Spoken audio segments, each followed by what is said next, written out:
وَأَطَاعَ الرَّجُلُ امْرَأَتَهُ وَأَقَّى أُمُّهُ وَأَدْنَى صَدِيقَهُ وَأَقْصَى وَأَغْرَى أَبَاهُ۔ رسول پاک صلی اللہ علیہ وسلم فرماتے ہیں کہ قیامت کی نشانیوں میں سے اور یہ ہے کہ آدمی اپنی بیوی کی اطاعت کرے گا اور ماں کی نافرمانی کرے گا، یعنی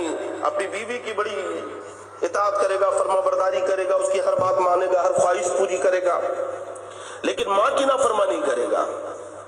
ماں کی اچھی بات بھی اسے بری معلوم ہوگی، ماں سے جھگڑا کرے گا، ماں کو دھتکارے گا، بیوی کی باتوں میں آ کر ماں سے لڑائی کرے گا۔ رسول پاک صلی اللہ علیہ وسلم نے فرمایا کہ جب ایسا زمانہ آئے تو سمجھ لینا قیامت آ گئی، اور اپنے دوستوں کو قریب کرے گا اور اپنے باپ کو دور کرے گا۔ رسول پاک صلی اللہ علیہ وسلم نے یہ بھی خبر دی کہ لوگ اپنے دوستوں کو قریب کریں گے، اپنے باپ کو دور کریں گے۔ آج دیکھ لیجئے لوگ اپنے دوستوں پر ہزاروں روپیہ خرچ کرتے ہیں، لیکن ماں باپ کی تباہی کے لیے ان کے پاس پیسہ نہیں ہوتا ہے۔ لوگ اپنی بیوی کے اوپر، اپنے دوستوں کے اوپر، اپنے دوسرے رفیقوں کے اوپر، رشتہ داروں کے اوپر خوب خرچہ کرتے ہیں، لیکن ماں باپ کو دواخانہ لے جانے کے لیے ان کے پاس پیسہ نہیں ہوتا ہے، ماں باپ کو جھڑکتے ہیں، جبکہ قرآن نے حکم دے دیا وَوَصَّيْنَا الْإِنسَانَ بِوَالِدَيْهِ إِحْسَانًا۔ رب فرماتا ہے ہم نے آدمی کو نصیحت کی ہے کہ ماں باپ کے ساتھ بھلائی کرے، ماں باپ کی فرما برداری کرے، ماں باپ سے محبت کرے، ماں باپ کا ادب و احترام کرے۔ لیکن آقا علیہ الصلوۃ والسلام فرماتے ہیں کہ وہ زمانہ آئے گا کہ لوگ اپنے ماں باپ کی نافرمانی کریں گے، اپنے بیوی کی اطاعت کریں گے، اپنے دوستوں سے محبت کریں گے، دوستوں پہ خرچ کریں گے، لیکن ماں باپ کو دھتکاریں گے۔ جبکہ حق یہ ہے کہ آدمی کے اوپر سب سے زیادہ اللہ کے بعد اگر کسی کا حق ہے تو ماں باپ کا حق ہے۔ آدمی کو چاہیے کہ اپنے ماں باپ کا حق ادا کرے، ماں باپ کی خدمت کرے، ان سے محبت کرے۔ سید الطائفہ خواجہ جنید بغدادی رضی اللہ تعالیٰ عنہ سے کسی نے پوچھا کہ آپ اتنے اونچے مقام پہ کیوں پہنچ گئے، کیوں کر آپ اتنے اونچے مقام پہ پہنچے کہ دنیا سید الطائفہ کہہ رہی ہے۔ سیدنا بایزید بستامی رحمۃ اللہ علیہ کا مقام اتنا عرفہ و اعلیٰ تھا، حضرت بایزید بستامی رحمۃ اللہ علیہ سلطان العارفین آپ کو کہا جاتا تھا، آپ کا مقام اتنا بلند تھا کہ اس زمانے کے عارفین، اس زمانے کے علماء اور بزرگان دین فرمایا کرتے تھے کہ جب ہمارے مقام اور درجات ختم ہوتے ہیں تب بایزید کا مقام شروع ہوتا ہے۔ اتنے بڑے ولی کامل، کسی نے پوچھا کہ آپ کو یہ مقام کیسے مل گیا تو فرماتے ماں کی خدمت کی وجہ سے۔ کہا ماں کی کیسی خدمت کی ہے؟ تو کہا کہ میں اپنی ماں کی کبھی نافرمانی نہیں کرتا تھا، ہمیشہ ان کی خدمت کرتا تھا، یہاں تک کہ ایک مرتبہ جب میری ماں نے مجھ سے کہا کہ پانی لے کر آؤ تو میں پانی لینے کے لیے گیا، دیکھا گھر میں پانی نہیں ہے تو باہر گیا، باہر سے دریا سے پانی لایا، میری ماں سو چکی تھی۔ کہتے سرد رات تھی، میں ٹھنڈی میں ہاتھ میں پانی کا پیالہ لے کر رات بھر کھڑا رہا ماں کے انتظار میں۔ جب فجر میں میری ماں اٹھی اور دیکھا کہ میں رات بھر کھڑا ہوں تو مجھے بہت دعاؤں سے نوازا۔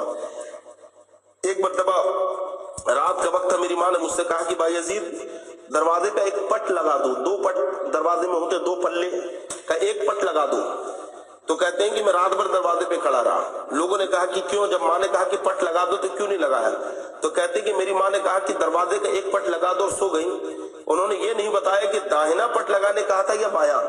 اگر میں داہنا لگا دیتا اور بایاں نہیں لگاتا، ہو سکتا ہے ماں کی مرضی بایاں لگانے کی ہو تو ان کی نافرمانی ہو جاتی۔ تو حضرت بایزید بستامی رحمۃ اللہ علیہ اپنے قول و فعل سے، اپنے عمل سے پوری دنیا کو سبق پڑھا رکھے ہیں کہ اے لوگوں، اگر تم درجات اور مراتب چاہتے ہو، دنیا اور آخرت کی کامیابی چاہتے ہو، تو تم اپنے ماں باپ سے محبت کرو، اپنے ماں باپ کی اطاعت اور فرما برداری کرو، اپنے ماں باپ کو خوش رکھو۔ یقیناً اگر ماں باپ راضی ہو گئے تو اللہ اور اس کے نبی صلی اللہ تعالی علیہ وسلم تم سے راضی ہو جائیں گے، اور اگر ماں باپ ناراض ہو گئے تو اللہ اور اس کے نبی صلی اللہ علیہ وسلم تم سے ناراض ہو جائیں گے۔ کیونکہ آقا علیہ الصلوۃ والسلام نے فرمایا اللہ نے اپنی رضا ماں باپ کی رضا میں چھپا دی ہے اور اپنی ناراضگی ماں باپ کی ناراضگی میں چھپا دی ہے۔ جب کسی سے اس کے ماں باپ ناراض ہوتے ہیں تو اللہ بھی ناراض ہو جاتا ہے، اور جب کسی سے اس کے ماں باپ راضی ہوتے ہیں تو اللہ بھی اس سے راضی ہو جاتا ہے۔ مسلمانوں، خاص طور پہ میں جو نیو جنریشن ہے، جو نوجوان ہیں، ان سے کہوں گا کہ بار بار ان روایتوں کو پڑھو اور سنو اور ماں باپ کی اطاعت اور فرما برداری کرو، کیونکہ آج کل نوجوانوں کے اندر نہ جانے کہاں اور کس ماحول میں وہ زندگی گزار رکھے ہیں کہ اتنا زیادہ ان کے اندر گھمنڈ، تکبر اور ایگو آ گیا ہے کہ اگر باپ انہیں ڈانٹ دے تو وہ کھانا نہیں کھاتے ہیں، گھر میں کھانا چھوڑ دیتے ہیں، اور کبھی اگر باپ انہیں مار دے تو 3 دن تک گھر میں نہیں آتے ہیں۔ بلکہ آج کل تو کچھ ایسے نوجوان اور بے باک ہیں جو اپنے دوستوں میں بیٹھ کر کہتے ہیں کہ ہمارے ماں باپ نے ہمارے لیے کیا ہی کیا ہے۔ معاذ اللہ، کتنا بیہودہ جملہ اس نے کہا کہ ماں باپ نے کیا ہی کیا، جو کچھ کمایا ہے یہ ہم نے کمایا ہے، یہ ہمارا ہے، یہ فیکٹری اگر ڈالا ہے تو یہ میں نے اپنی پیسوں سے ڈالا ہے، اگر میں نے کوئی ترقی کی ہے تو اپنی محنت پہ کی ہے، میرے ماں باپ نے کیا کیا، باپ نے چھوڑا ہی کیا تھا۔ لوگ اتنی آسانی سے جملہ کہہ دیتے، بڑا تعجب ہوتا ہے، ارے باپ نے کیا کیا ہے، ماں نے کیا کیا ہے؟ تیری ماں وہ ہے جس نے اپنے خون کو دودھ کی شکل میں تجھے پلا کر پالا ہے، 2.5 سال تجھے 2 سال تجھے دودھ پلایا، 9 مہینے اپنے پیٹ کے اندر ماں نے رکھا ہے، خود گیلے پہ سوتی تھی، تجھے سوکھے پہ سلاتی تھی۔ باپ نے کیا کیا ہے؟ باپ نے محنت و مشقت کر کے کھلا پلا کے اتنا بڑا کیا، تجھے پڑھایا لکھایا، اور جب تو اپنے قدموں پہ کھڑا ہو گیا، 4 پیسے کمانے لگا تو اتنی بڑی بڑی باتیں کرنے لگا کہ ماں باپ نے کیا ہی کیا ہے، جو کچھ کمایا ہے یہ سب ہمارا ہے۔ نہیں نوجوانوں، تمہارا کچھ نہیں ہے، جو کچھ ہے یہ سب ماں باپ کا ہے۔ آقا علیہ الصلوۃ والسلام فرماتے ہیں انتا ومالک لابیکا، کہ تیرا مال اور تو یہ سب تیرے باپ کا ہے، یعنی ہم جتنا بھی کمائے اس پر ہمارے ماں باپ کا حق ہے۔ ہماری دولت یہ حقیقت میں ہمارے ماں باپ کی دولت ہے۔ باپ کے احسان کو فراموش نہ کرو، کیونکہ باپ وہ ہے جس نے تمہیں پالنے کے لیے، کھلانے پلانے کے لیے، تمہاری پرورش کے لیے نہ جانے کتنی محنتیں کی ہیں، کتنی مشقتیں کی ہیں، اپنے خون کو پسینے کی شکل میں بہایا ہے، تمہارا پیٹ بھرنے کے لیے نہ جانے کتنوں کی گالیاں سنی ہیں، کتنوں کی جھڑکیاں سنی ہیں، کتنوں کے یہاں نوکریاں کی ہے، نہ جانے کیسی کیسی محنتیں مشقت کر کے اس نے تمہیں پڑھایا لکھایا، پالا پوسا، بڑا کیا، اور بڑے ہو کر تم نے یہ جواب دیا کہ ماں باپ نے کیا ہی کیا۔ نہیں نوجوانوں، ماں باپ کے احسان کو پہچانو اور ان کی خدمت کرو،